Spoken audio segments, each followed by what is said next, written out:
1, 2, 3. We're welcome by day to Mom and Dad Talks. Our favorite two people are Mom and Dad. We're gonna give them another break here. We on a roll.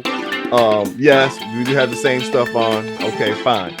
But we got Carlin on here because my favorite subject is talking about Deion Sanders. I like what he's doing. Carlin, I know he's one of your favorite people from day one. You know, Deion has learned to grow on me because I like the fact that he's honest up front, and he's a Christian, and he makes no bones about it. And you know, we talked about this, but the thing we're talking about today is this transfer protocol that everybody's jumping on Deion about. Let's just be honest here. There's some undertones here that I don't like, but let's just talk about it. This is a 1-11 team. It's historically bad. I mean, I've seen all the time when people come to a bad company, I got to clean the whole house up. Just letting you guys know I got to figure out what I'm going to keep. And they make no bones about it. But when a guy of color does it, it gets a little interesting. What are your takes on it? Well, I mean, you said it. On social media, people are just two sides. One side is going crazy, like, oh, how could he do this? He's coming, like, he's not even going to have a good team. You know, he's getting rid of all of these players and blah, blah, blah, blah, blah. The great thing about Deion in this whole coaching saga, everything's on social media. His son is videotaping everything. So if you're out there and you're making these comments and you haven't watched him, there's a bunch of stuff that you've missed. He has been from the time that he even said he announced that he was going to Colorado. It was on videotape. He went in and told his players first. They went out and they played the bowl game. He let them videotape him saying goodbye. Mm-hmm. He videotaped the first day he got to Colorado, and he told those kids, "You were 1-11 last year, ranked 129th out of 131 teams in passing on offense. Your quarterback threw for 600 yards for the season. For the season. Side note, his son threw for 600 yards almost in one game at Jackson State, right? And he said, you may want to hit the transfer portal. I'm bringing my luggage with me, and it's Louis Vuitton.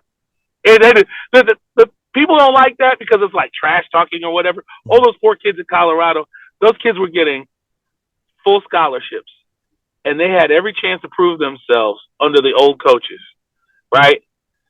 He's like, if you don't want to be 1-11, you're going to need some different players. Mm-hmm. So he's like, the players I'm bringing in, you're going to have to compete with.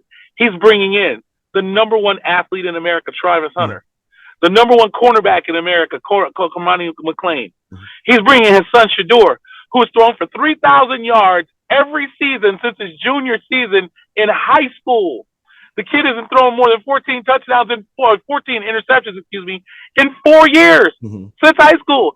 He's the 10th ranked prep high school quarterback in Texas history, where Texas produces quarterbacks. He's in the top 10 ever. Mm-hmm. He threw for 17,000 yards in high school. He works out with Tom Brady in the off season, and people still got a problem with it. Well, the other quarterback should be allowed to compete. He can't. Compete. He can't compete. Sorry, you'll be doing him a disservice by making him compete against Shador. Better to hit the portal, son. Like he said what he wants. He wants fast, tough, discipline with character. And it's murals all over Colorado's workout rooms and everything. That's what he wants. If you missing any one of them four things, you can't play for Deion. You can't play for Deion.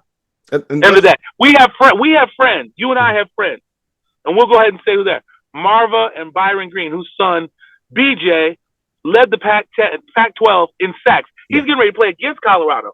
And he played for Deion when he was in Pee Wee in Dallas. And he almost transferred to Colorado, but he started at Arizona State. So the NIL deal, man. NIL is good money. Our cousins, Jordan and Jonathan Earl, they played for Deion. Mm-hmm. They will tell you, if you're not smart, fast, disciplined, with character, you can't play for Deion. Right.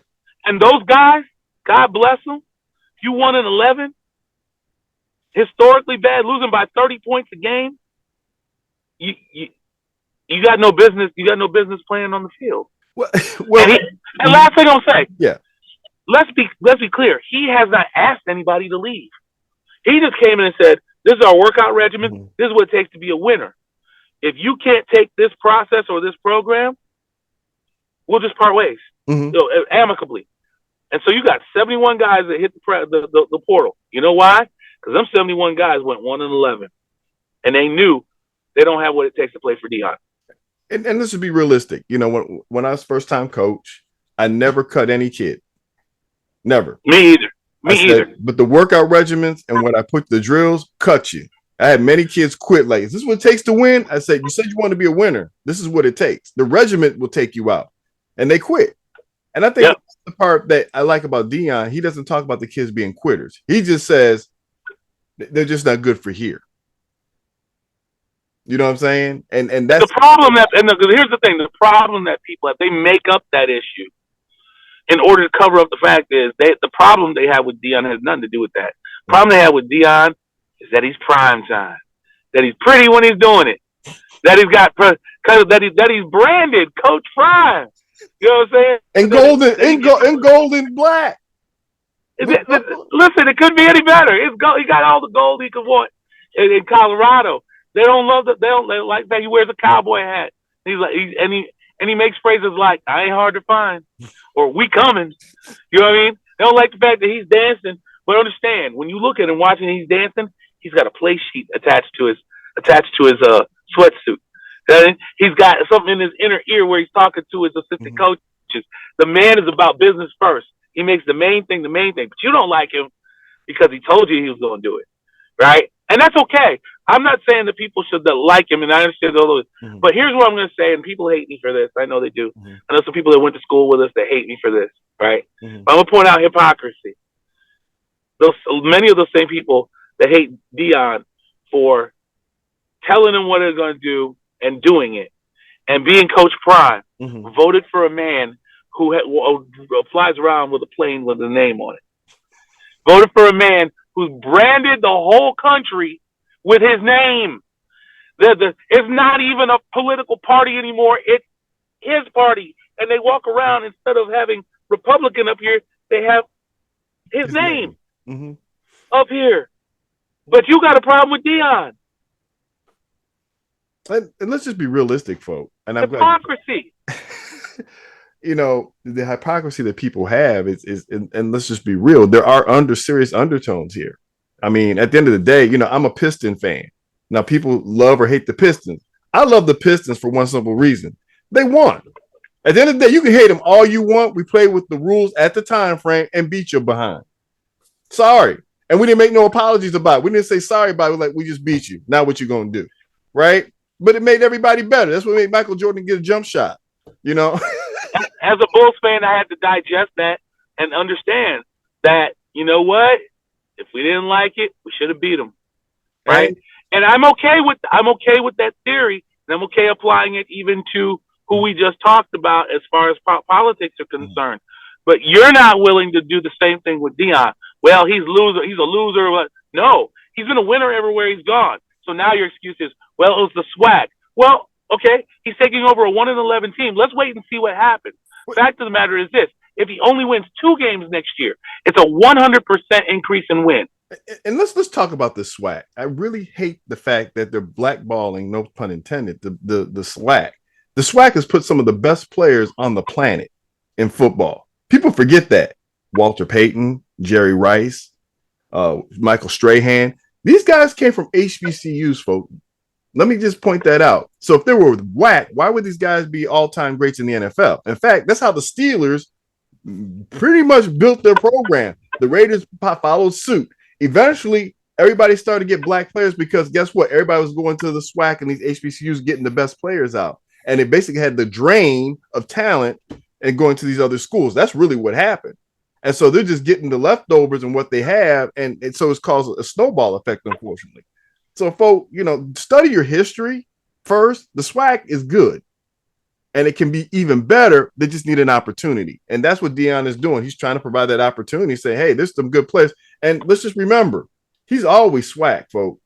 When you think about it, when they didn't select anybody to play in the end, was it one person? I don't know what it was in the NFL draft. They drafted one guy from the JSU this past year. One guy. Really? There was a lot of those bad players out there, and that's the indictment that you have. And like I said, that's another discussion for another time.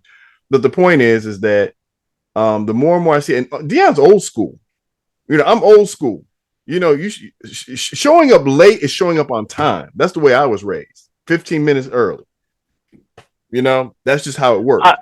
Todd, at the black and gold spring game, one of his linebackers came out. You know how it's popular now to have one leg sleeve and then one not. He had a leg sleeve underneath his uniform, and they have him on tape, video. Deion says, "You need to go back in the locker room and said we don't come out here with one sock up, one sock down." He's like, "Coach, it's not a sock. It's this. I don't want to hear it." He's like, "You can either go back in and be uniform like everybody else, or you don't play." Now, here's the thing. Those who hate him will go, "Oh, wasn't Deion the one with the gold chains? He had the sweatbands and everything." Like, Deion was in uniform code. Yes, he had the high socks, and yes, he had his gloves, and yes, he had the sweatband around here, and the do rag underneath his helmet. But he was in dress code. Those things were allowed. You didn't like him because he was loud and flashy, but he was loud and flashy under the rules. He never broke the rules. And his coaching style is old school. You don't have to. For all he does on social media, this is why you got to pay attention. For all he does on social media, the guys are not allowed to have phones in the locker room.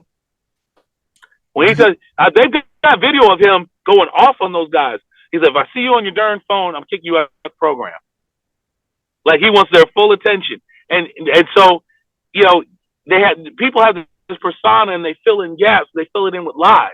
They're like, "Oh yeah, you know, he's off the cuff, he's out of the box, he does this, he does that." You know that Deion doesn't cuss. The closest thing you hear him say is "darn." Yeah, and he will tell you, he's like, "I don't cuss."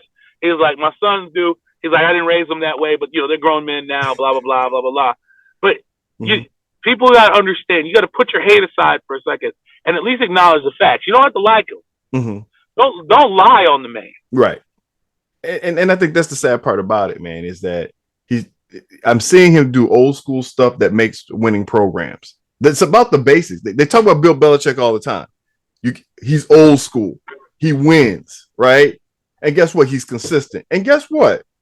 That's the reason why Nick Saban was worried about Deion going into a Division I program, because he knew at some point he's going to take the people and he's going to make them better. Let's just be realistic. Deion is making these guys better. Not only Todd, what people don't realize, that one guy said, "Oh, it's just a recycled Jackson State team, and they're a SWAC team. They can't compete at D1, otherwise they would have played there." Like, I had to go back and I said, of the 9 players, because you're talking about, is like, first of all, it's not a whole roster. It's 9 players, and it's the 9 best players that they had. It's the 9 players off a team that went 27-5. Okay, all right, that's got back-to-back SWAC championships. His son was offered his son, the quarterback, was offered scholarships by Alabama, Georgia, Tennessee, Michigan, and Clemson. The top 5 programs in America. I mean, Ohio State wasn't in there, but we don't talk about them. Right, we don't talk about them. But Travis Hunter, offered from Alabama, Georgia, Clemson, the same thing. You know, so you got to understand, when you talk bad about these guys who quote unquote played in the SWAC, understand that Saban and Kirby Smart wanted the same guys and offered them scholarships.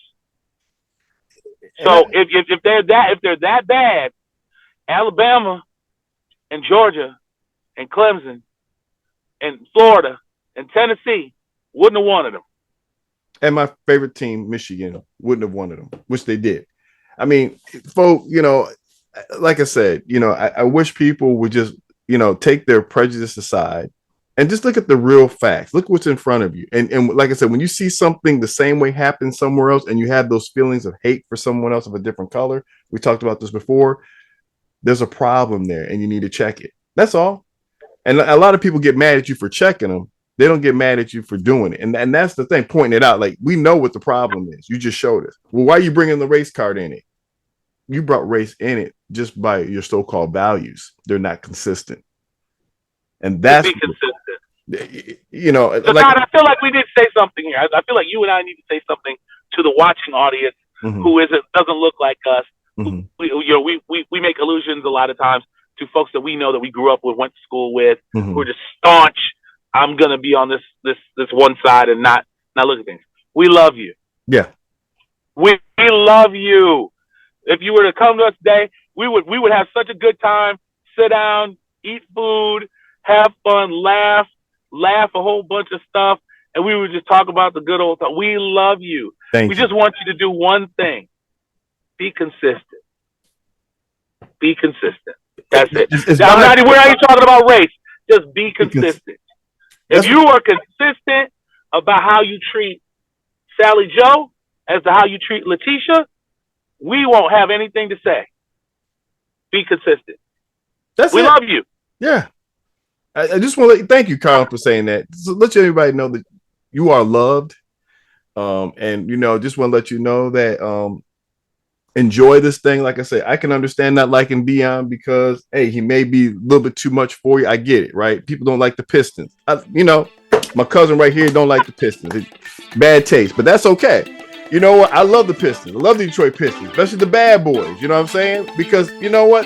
They're just my style, right?